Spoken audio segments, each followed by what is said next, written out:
We've noticed that partners tend to shy away from certain types of feedback. One of which is where there's a lot of subjective opinion. So where it's my opinion as opposed to data or fact. They tend to not give the feedback or not give the insight that they've got or they feel is important to give. The second area is where it's peers. So when I see partners in other parts of the organisation behaving in a way that I think needs some feedback, I'm either reluctant to give good stuff or reluctant to challenge the behaviours that I see in other partners. And the third area we notice they really struggle with is where they anticipate some sense of fragility.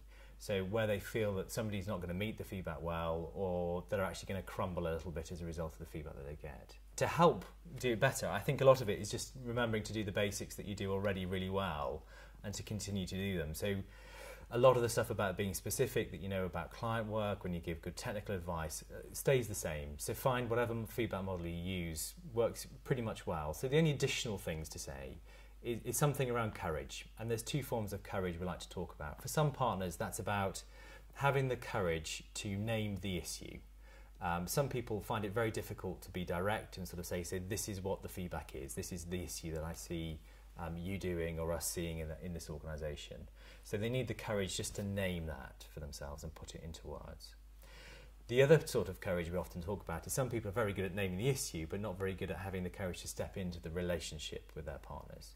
So the idea is that, to say to somebody that this is the issue and I'm interested in helping you solve it, rather than actually just this is the issue and we expect you now to do something about it. The second piece of advice is really just to slow down. Really work at the pace at which the person wants to meet the feedback. If they're going to have their shock and their anger at the feedback they have, don't try and force solutions on them. Just take your time, come back another time, have a few goes at it before the feedback actually settles in and somebody becomes curious about it. And the third thing is to encourage a future focus. You can't make somebody jump to the future, but actually if you can just say, what are we going to do about sorting this out, or I'm interested in where we need to get to as a result of having this feedback. I think the summary challenge is we know that high-performing partnerships are fantastic at giving feedback, even in these grey areas, even where they find it's very difficult. Otherwise, the consequences of not handling it well, they lead to an average culture where underperformance isn't addressed. Good people leave because they see that bad people are tolerated, or the good people don't even know they're good.